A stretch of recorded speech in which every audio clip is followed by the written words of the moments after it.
2024 లేదా 25లో డిగ్రీ లేదా బీటెక్ చదివారా? సాఫ్ట్‌వేర్ జాబ్ కోసం ఎదురు చూస్తున్నారా? అయితే కోడ్ జ్ఞాన్ 100 డేస్ కోర్సులో చేరండి. జాబ్ సాధించండి. నమస్తే, నేను మీ యాంకర్ సిరి. రైట్ నో మనతో పాటు ఉన్నారు హైకోర్టు అడ్వకేట్ అలగిరి రవీంద్రనాథ్ గారు. లీగల్ పరంగా ఇప్పటి వరకు ఎన్నో వీడియోస్ అయితే చేయడం జరిగింది. ఎస్పెషల్లీ డివోర్స్ గురించి మనం మాట్లాడుకుంటే ఎన్నో ఇన్సిడెంట్స్, వాటికి ఏ రకంగా మనము ముందుకెళ్ళాలి లీగల్ పరంగా అన్న వాటి గురించి కూడా అవేర్నెస్ అయితే క్రియేట్ చేయడం జరిగింది. అండ్ రీసెంట్గానే మధ్యప్రదేశ్ హైకోర్టు డివోర్స్ కేసెస్కి సంబంధించి వాట్సాప్ చాట్ని మనం ఎవిడెన్స్గా తీసుకోవచ్చా అన్న దాని మీద కొన్ని కీలకమైన వ్యాఖ్యలు చేయడం జరిగింది. సో వాటి గురించే ఈరోజు క్లారిటీ ఇవ్వడానికి మనతో పాటు హైకోర్టు అడ్వకేట్ అలగిరి రవీంద్రనాథ్ గారు ఉన్నారు. అడిగి తెలుసుకునే ప్రయత్నం చేద్దాం. నమస్కారం సార్. నమస్తే అండి సిరి గారు. సార్, డివోర్స్కి సంబంధించి కేసెస్ విపరీతంగా పెరిగిపోయాయి అని చెప్పొచ్చు. అందులో భాగంగానే రీసెంట్గానే మధ్యప్రదేశ్ హైకోర్టు కొన్ని కీలకమైన వ్యాఖ్యలు చేయడం జరిగింది. ఎస్పెషల్లీ మనకి డివోర్స్ కేసెస్లో ఎవిడెన్సెస్గా వాట్సాప్ చాట్ అనేది వర్తిస్తుందా, ఇది ఎంతవరకు ఇందులో మనం తీసుకునే రైట్ ఉంటుంది అనే వాటి మీద, దీనికి సంబంధించిన డీటెయిల్స్ ఏంటి, ఇంతకీ ఆ కేసులో ఎలాంటి తీర్పునివ్వడం జరిగింది? సాక్ష్యాధారాల చట్టం, ఇండియన్ ఎవిడెన్స్ యాక్ట్ ఏదైతే ఉందో ఆ యాక్ట్ ప్రకారం ఏ సాక్ష్యాలుగా చెల్లుబాటు అవుతాయి అనేది స్పష్టంగా చెప్పడం కూడా జరిగింది. తర్వాత మనకి ఐటీ యాక్ట్ వచ్చిన తర్వాత, డిజిటలేషన్ తర్వాత 2000 ఐటీ యాక్ట్ ప్రకారం కూడా డిజిటల్గా ఉన్నటువంటి సాక్ష్యాలు కూడా చెల్లుబాటు అవుతాయని చెప్పి చట్టం స్పష్టంగా చెప్పింది. అయితే దీనికి సంబంధించి రకరకాల అనుమానాలు చాలామందిలో ఉంటాయి. ముఖ్యంగా ఈ డివోర్స్ కేసులకు వెళ్ళే సందర్భాల్లో వాట్సాప్ చాట్లు పనిచేస్తాయని, పనిచేయవని, అదేవిధంగా ఎస్ఎంఎస్ మెసేజ్లు, ఈమెయిల్స్, వీటి మీద రకరకాల డౌట్స్ అయితే వస్తూ ఉంటాయి. దీనికి సంబంధించి మధ్యప్రదేశ్ భోపాల్ హైకోర్టు ఒక ల్యాండ్ మార్క్ జడ్జిమెంట్ ఇవ్వడం జరిగింది ఈ వాట్సాప్ చాట్ విషయానికి సంబంధించి. ఇక్కడ హస్బెండ్ మీద ఆవిడ డివోర్స్ కేసు పెట్టిన తర్వాత హస్బెండ్ మీద అతను చేసినటువంటి టార్చర్స్ ఎలా ఉంది, అతను ఎన్ని రకాలుగా ఇబ్బంది పెట్టాడని చెప్పి ఈ వాట్సాప్లో ఉన్నటువంటి లిస్ట్ని ఆవిడ కోర్టులో డివోర్స్ సంబంధించి ఒక గ్రౌండ్ రిపోర్ట్గా ఆవిడ పంపించడం జరిగింది.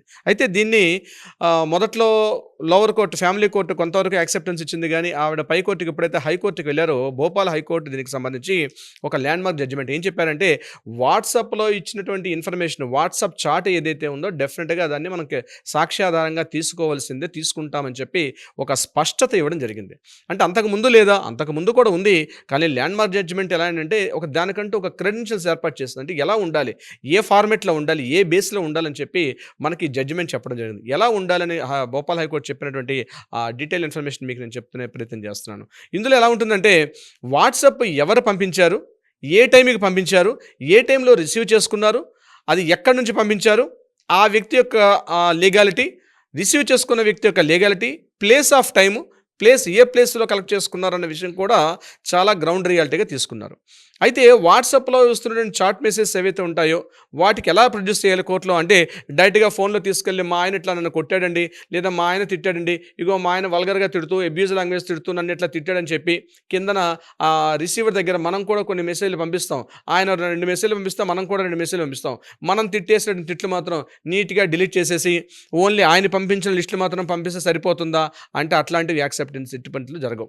మీ ఇద్దరి మధ్య ఒక డిస్కషన్ జరుగుతూ ఉండాలి. అంటే అతను పంపించిన చాటు ఉండాలి, మీరు దానికి రిప్లై, అంటే మీరు ఇచ్చిన మెసేజ్ అని రిప్లై చేసేసి అతను పంపించిన మాత్రమే పెట్టి ఫ్రేమింగ్ చేసి, ఫ్యాబ్రికేట్ చేసి అట్లాంటి వాట్సాప్ మెసేజ్లు మాత్రం కోర్టు ఎట్టి పరిస్థితుల్లో యాక్సెప్ట్ చేయదు.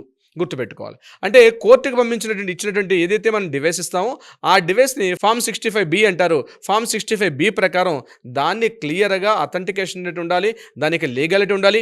మనం ఏ డివైస్లో పంపిస్తున్నాం, ఏ డివైస్ రిసీవ్ చేసుకున్నారు, ఆ డివైస్ తలక IME నెంబరు, ఆ డివైస్ ఎవరు హ్యాండ్ ఓవర్ చేస్తున్నారు, ఆ డివైస్లో ఉన్న కాంటాక్ట్ లిస్ట్లో ఈ వ్యక్తి పేరు ఉందా లేదా, అంతేగాని థర్డ్ పార్టీతో ఉన్నటువంటి ఫోన్స్ మాట్లాడుకోవడం కానీ, అందులో ఉన్న డేటా ఇందులో పంపించి వేరే ఫోన్లో సెండ్ చేసి ఇగో ఈ ఫోన్లో నేను తీసుకున్నానని చెప్పడం కానీ, ఇట్లాంటి విషయాలు వాట్సాప్ చాట్లో మాత్రం యాక్సెప్టెన్స్ ఇవ్వరు.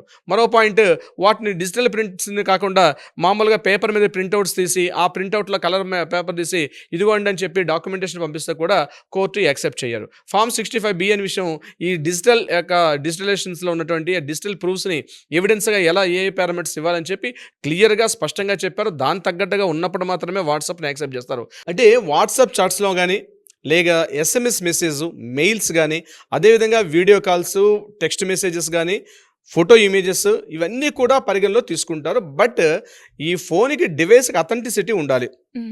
ఇప్పుడు నేను చెప్పినట్టుగా థర్డ్ పార్టీ నుంచి ఈ ఫోన్ డీటెయిల్స్ అని అక్కడ ఫార్వర్డ్ చేస్తే కుదరదు. దాన్ని ఫామ్ 65B కింద 65B certificate is the mandatory తీసుకోవాలి. డైరెక్ట్‌గా డివైస్‌లో డాక్యుమెంటేషన్ తీసి పేపర్‌లో మనం ప్రింట్‌ఔట్స్ తీసి జడ్జి గారి ముందు ప్రవేశపెడితే వాటిని యాక్సెప్టెన్స్ ఇవ్వరు. సో, మధ్యప్రదేశ్ హైకోర్టు ఇదే విషయానికి సంబంధించి మరొకసారి ఈ జడ్జిమెంట్‌కి సంబంధించి కీలకమైన విషయాలు చెప్పడం జరిగిందంటే వాట్సాప్‌ని కూడా పరిగణలో తీసుకుంటుంది. డిజిటల్ ఎవిడెన్సెస్ కూడా ఎవిడెన్సెస్‌గానే ఉంటుంది. బట్ వాటికి ఉన్నటువంటి పారామీటర్స్ ఏంటి, వాటికున్న లీగాలిటీ ఏంటనేది ఇప్పుడు స్పష్టంగా నేను కొన్ని పాయింట్స్‌లో చెప్పడం జరిగింది. దాంట్లో టైము, స్పేసు, ప్లేసు అన్ని విషయాలు కూడా మెన్షన్ చేయాలి. మనం మాట్లాడుకున్న మాటలో మొత్తం కన్వర్జేషన్ మొత్తం కూడా ఉండాలి దాంట్లో. అంతే తప్పించి ఓన్లీ వన్ సైడ్ పెడితే ఎట్టి పరిస్థితిలో కూడా వాటిని యాక్సెప్టెన్స్ ఇవ్వరు. అది మాత్రం గుర్తుపెట్టుకోవాల్సింది. బోత్ సైడ్స్ ఉండాలి. అంతే. అది క్లియర్‌గా ఉండాలి. అక్కడ అబ్యూజ్ లాంగ్వేజ్ వాడారా, తిట్టారా, మాట్లాడారా, వల్గర్‌గా మాట్లాడారా, ఇవన్నిటిని కూడా క్లియర్‌గా ఎవిడెన్స్ చేసినప్పుడు వాటిని కూడా డివోర్స్ ఇచ్చే సందర్భంలో వీటిని ఒక పారామీటర్స్‌గా తీసుకొని దీన్ని కూడా బేస్ చేసుకొని సో, అతని యొక్క అభిప్రాయాన్ని పరిగణలో తీసుకొని డివోర్స్ ఇచ్చే ప్రయత్నాలనేవి కోర్టులు చేస్తాయని అయితే మనకి ఈ జడ్జిమెంట్ ద్వారా తెలుస్తుంది సిరి గారు. Yes sir. అండ్ చాలామందికి కూడా ఇప్పుడు ఇలాంటి డివోర్స్ కేస్‌లో రకరకాల ఎవిడెన్స్ అయితే యూజ్ చేయడం మనం చూస్తూ ఉంటాం. కొందరు వాట్సాప్ చాట్ అని, లేదంటే ఫోటోస్ అని, లేదు అంటే రికార్డింగ్స్ అని ఇలా మనం చూస్తూ ఉన్నాం. అలా ఎవరైనా కూడా ఈ డివోర్స్‌కి సంబంధించి ఇలాంటి కేసులోనే ఇరుక్కుపోయి వాళ్ళకి లీగల్ పరంగా మేము ముందుకు ఎలా ఎళ్ళాలో తెలియని పరిస్థితిలో మిమ్మల్ని అప్రోచ్ అవ్వాలి అనుకుంటే ఏ విధంగా పాసిబుల్ అవుతుంది సార్? రవీంద్రనాథ్ అడ్వకేట్ అండి. కింద స్క్రోల్ అవుతున్న నెంబర్‌ని కాంటాక్ట్ చేయగలిగితే మన లీగల్ టీమ్ ఎప్పుడు కాంటాక్ట్‌లో ఉంటారు. డెఫినెట్‌గా కాంటాక్ట్‌లోకి వస్తారు. అపాయింట్మెంట్ తీసుకోండి. మెసేజ్ చేయండి. లేకపోతే కింద వాట్సాప్ నెంబర్‌కి గనక ఒక మెసేజ్ చేయండి. మరలా మీకు కాల్ చేస్తారు. ఎందుకంటే నంబర్ ఆఫ్ కాల్స్ వస్తుంటాయి. చాలా డైలీ ఒక హండ్రెడ్స్ ఆఫ్ కాల్స్ ఉంటాం కాబట్టి మీరు అపాయింట్మెంట్ తీసుకొని వస్తే మీకు ఒక టైం ఇస్తాం. మీతో మాట్లాడతారు. లీగల్ టీమ్ మీకు ఎప్పుడు అందుబాటులో ఉంటారు. వీటిని ఎలా మనం కోర్టులో ఎలా ప్రొడ్యూస్ చేయాలి, ఏం చేయాలి, ఒక అడ్వైజ్ మీకు ఇచ్చే అవకాశం ఉంటుంది. అట్ ద సేమ్ టైం కోర్టుల్లో కూడా ఏమైనా వివాదం ఉంటే వాటికి కూడా పరిష్కారం అయ్యే దిశగా ప్రయత్నం చేస్తారు సిరి గారు. Yes. Thank you sir. Thank you so much. Thank you so much అండి సిరి గారు.